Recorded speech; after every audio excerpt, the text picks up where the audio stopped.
Ciao a tutti, benvenuti, sono Safa, founder di Blooming Korea, che potete trovare in questi canali social.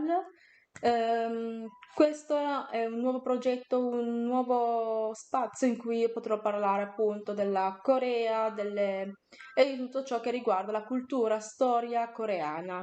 Su Instagram in molti mi avete scritto per parlare di un tema non molto trattato nelle scuole italiane e soprattutto europee, che è il tema delle comfort women, ovvero le schiave sessuali durante la colonizzazione giapponese. E se volete scoprire di più, seguite nel video.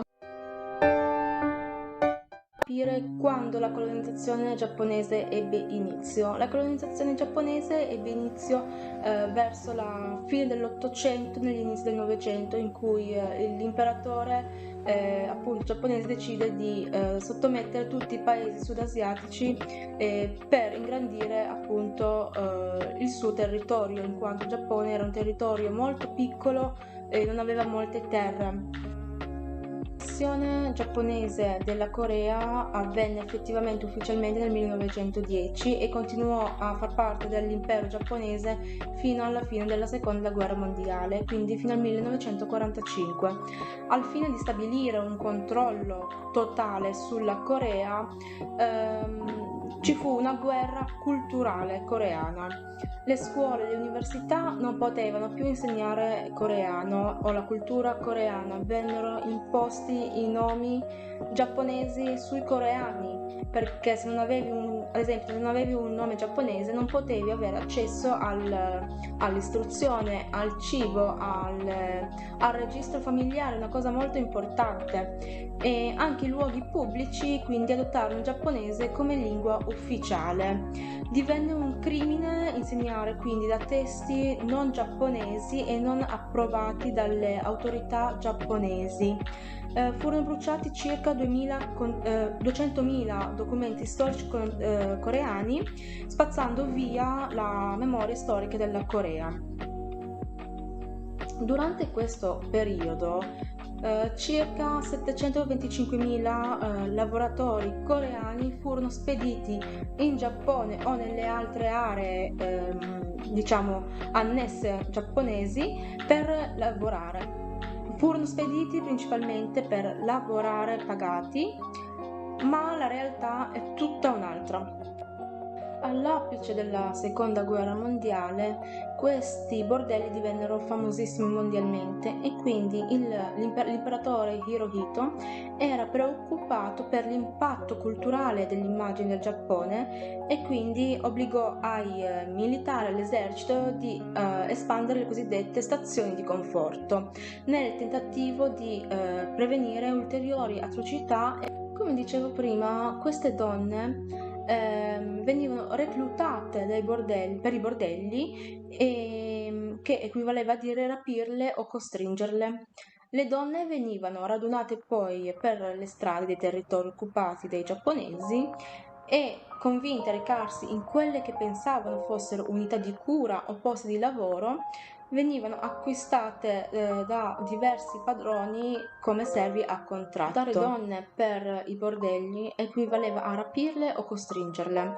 Le donne venivano radunate per le strade dei territori occupati dai giapponesi ed esse erano convinte di recarsi in quelle che pensavano fossero unità di cura o posti di lavoro.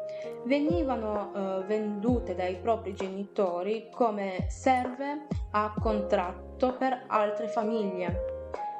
Queste donne provenivano soprattutto dal sud-est asiatico, quindi coreane o cinesi, ma ci sono un sacco di filippine, indonesiane, dalla Malesia, e venivano, una volta che si recavano nei bordelli appunto, le donne erano costrette a fare sesso con i loro rapitori in condizioni brutali e disumane.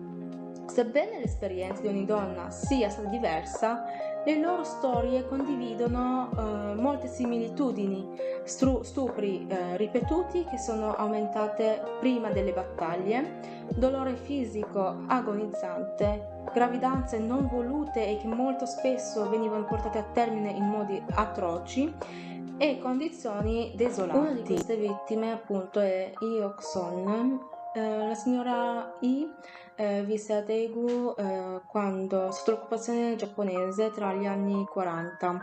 La sua famiglia era molto povera, lei voleva continuare i suoi studi ma non poteva in quanto era femmina e i suoi fratelli più piccoli avevano la precedenza su di lei. Quindi all'età di 13 anni iniziò a lavorare come in una fabbrica e nell'autunno del 44, quando aveva solo 16 anni, lei e un'amica furono portate a Taiwan, dove furono costrette a lavorare come schiave sessuali per l'esercito appunto giapponese. Ricorda che un uomo giapponese venne a casa sua e la chiamò per uscire, senza sapere dove stesse andando o perché fu portata via dall'esercito giapponese. Nel tragitto incontrò altre 3 ragazze e furono tutte messe su un treno come delle bestie, come degli animali, quindi in un vagone senza acqua, cibo o finestre. Andarono prima a Gyeongju e poi nella provincia di Pyongyang, nella Corea del Nord. Da lì vennero poi fatte passare dalla Manciuria e durante il tragitto i soldati giapponesi le hanno colpite e prese a calci.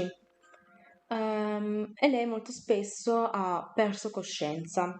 Su una nave e di nuovo su un treno è stata portata a Dalian in Cina, poi subito dopo a Shanghai e infine in Taiwan. Ufficiali e testimonianze hanno verificato che le donne di conforto sono state trasportate da navi da carico dall'esercito giapponese e dalla Corea in molti luoghi della regione dell'Asia Pacifica, e quindi implica che il ministero giapponese ne fosse a conoscenza e fosse direttamente coinvolto nel trasporto di quelle donne in zone di guerra, dal momento che era impossibile usare navi militari giapponesi senza il permesso del ministero. Sulla strada per Taiwan la signora I è stata violentata, picchiata e torturata. Doveva servire 4 o 5 uomini al giorno e alcune donne hanno testimoniato che ne dovevano servire fino a 60 soldati al giorno. I non è mai stata pagata appunto per quei servizi. Sì, nel contratto diceva che sarebbe stata pagata, ma molto spesso quei soldi venivano presi dal boss del bordello, dal capo del bordello. Se si rifiutavano, queste donne venivano punite immediatamente e torturate. I ha detto che le ragazze che sono state avvertite che se avessero cercato di scappare e uscire dal bordello sarebbero state uccise immediatamente, poiché era così spaventata, non sapeva dove si trovasse, non sapeva la lingua, non sapeva orientarsi in un'area che lei non aveva mai visitato prima d'ora. Le era impossibile anche pensare alla fuga. Dopo la guerra, molte donne di conforto furono uccise dai soldati giapponesi in ritirata o furono abbandonate, questo anche sotto ordine del ministero che voleva azzerare, cancellare del tutto tutti questi avvenimenti. Alcune vittime furono salvate e quindi furono aiutate a tornare a casa. I era una di quelle e dopo la guerra in un campo di prigionia riuscì a tornare a casa. Quando la madre la vide, pensò che I fosse un fantasma e svenne. Anche dopo essere tornata nella sua città natale, I ha sofferto gravi traumi psicologici e stigma sociale e sempre Hyuk-sun ha descritto come fosse rigorosa la sorveglianza nella stazione di conforto. Ha cercato di fuggire ma fu subito catturata dai soldati giapponesi e pugnalata al braccio e alla gamba. Riporta ancora al giorno d'oggi le cicatrici. Ha detto che molte donne sono state aggredite, torturate e uccise o si sono suicidate nelle stazioni di conforto. Inoltre la signora I ha detto che non era una stazione di conforto, era un mattatoio, e questa ha scaturato un'accusa molto grave nei confronti del Giappone, che sta cercando da anni di nascondere questi avvenimenti. Il punto di vista di Yi è supportata anche dalle storie di altre sopravvissute. La fine della seconda guerra mondiale non pose però fine ai bordelli. Nel 2007 i giornalisti dell'Associated Press hanno scoperto che le autorità statunitensi hanno permesso alle stazioni di conforto di operare ben oltre la fine della guerra, e decine di migliaia di donne sono state costrette ad avere dei rapporti con militari americani fino a quando Douglas MacArthur chiuse il sistema nel 1946. Dopo la fine della seconda guerra mondiale, però, i documenti furono distrutti dai funzionari giapponesi e quindi i numeri si basano su stime storiche e su una varietà di documenti non ufficiali esistenti. Mentre il Giappone si ricostruiva dopo la seconda guerra mondiale, la storia della sua schiavitù delle donne è stata minimizzata come un residuo sgradevole di un passato che la gente preferisce dimenticare. Nel frattempo, le donne che erano costrette alla schiavitù sessuale divennero emarginate dalla società e molte morirono di infezioni sessualmente trasmissibili o complicazioni del loro trattamento violento per mano dei soldati giapponesi.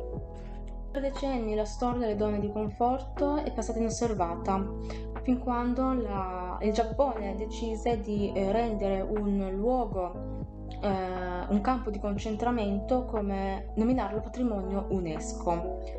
Però non l'ha nominato come patrimonio UNESCO per il suo valore storico, per ammettere i propri peccati, diciamo. No, l'ha nominato come patrimonio UNESCO storico per la sua importanza culturale e quindi facendo passare tutte queste problematiche, tutti questi avvenimenti in secondo grado. Questo infuriò moltissimo la Corea del Sud e le donne di conforto e coloro che avevano subito dei maltrattamenti e furono usati come schiavi in queste miniere. Infatti circa 75.000 persone coreane furono portate di nuovo con la forza in quest'isola, nell'isola di Ashima, che è stata ribattezzata dalle persone locali come l'isola dell'inferno, perché circa 120 lavoratori forzati sono stati uccisi volontariamente, mentre molti altri furono uccisi mentre cercavano di scappare. Quindi, quando hanno deciso di proporre questo luogo come patrimonio culturale giapponese dell'UNESCO, la Corea si è infuriata dicendo: ok, Giappone, tu però devi ammettere tutti gli sbagli, tutti gli avvenimenti e gli abusi che hai fatto alle nostre persone durante la seconda guerra mondiale. Ovviamente il Giappone fino ad ora non ha ancora rilasciato nessuna scusa ufficiale, e le donne di conforto e questi lavoratori stanno ancora cercando di ottenere delle scuse ufficiali dal Giappone. Nel 1990 la questione divampò in una disputa internazionale quando la Corea del Sud criticò la negazione degli eventi da parte di un funzionario giapponese. Negli anni che seguirono, sempre più donne si fecero avanti per dare testimonianza. Nel 1993 il Giappone riconobbe ufficialmente l'atrocità, e da allora però la questione rimase divisa. Il governo giapponese ha riconosciuto queste atrocità, però non ha ancora mandato le scuse, non ha ancora fatto le scuse pubbliche che il governo coreano e le donne stanno chiedendo da ormai quasi 100 anni adesso. Nel 92 finalmente Kim Hak-son, una sopravvissuta, testimoniò pubblicamente per la prima volta, e incoraggiata dalle testimonianze della signora Kim, la signora Yi ha rotto il suo silenzio e ha iniziato a parlare delle sue esperienze durante la seconda guerra mondiale. La signora Yi è diventata al giorno d'oggi una figura pubblica e un'attivista per i diritti delle donne, facendo pressione sul governo giapponese per i riconoscimenti ufficiali e delle scuse alle donne di conforto.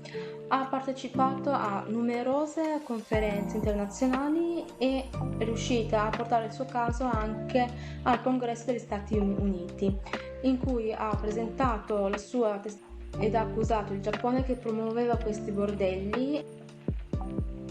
Un'altra attivista molto conosciuta è Gil Won-ok. Nel 98, seguendo le orme di altre donne di conforto, anche lei ha pubblicamente accusato il Giappone per i suoi crimini e chiede le scuse ufficiali di questo medesimo per i reati commessi durante la Seconda Guerra Mondiale.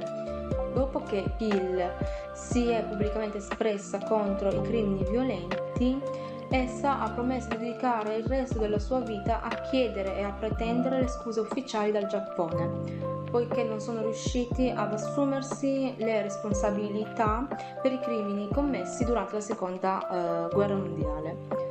Gil ogni mercoledì partecipa a delle manifestazioni per le donne di conforto che vanno avanti dall'8 gennaio 1992 davanti all'ambasciata giapponese in Corea.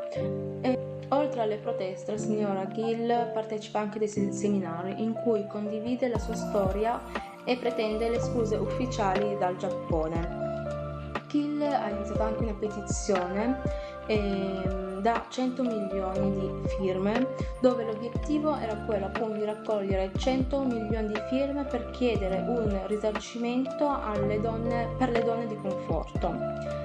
Nel 2014 Gil si è recata a Ginevra, in Svizzera, dove ha consegnato 1,5 milioni di firme all'ufficio dell'Alto Commissario per i diritti presso le Nazioni Unite. La storia di Gil viene raccontata anche attraverso 2 film. La prima è La scusa, ed è un film che segue le donne di conforto portando alla luce questi aspetti della storia di cui non molti sono a conoscenza e di come esso chiedono una scusa ufficiale al Giappone. Il secondo invece è I Can Speak e si focalizza soprattutto sull'esperienza di Gil Won-ok, che nonostante la barriera linguistica riesce a portare la sua causa al Congresso degli Stati Uniti, accusando il Giappone per le atrocità che ha commesso. Invece, parlando di libri, un libro che mi sento di consigliare moltissimo è questo, Le Malerbe di Kumsok Gendry Kim. E qua noi abbiamo la storia di Kim Yeon Ok-son e racconta la sua storia di come essa sia stata trasportata a forza da un ragazzo giapponese, da un militare giapponese a lavorare in queste stazioni di conforto. Bene raga, questo è stato il primo video, stato un video pesante per me e credo che sia una tematica molto importante in quanto non è una cosa relegata solo alla Corea, ma anche durante la Seconda Guerra Mondiale in Italia molte donne hanno sofferto di queste atrocità.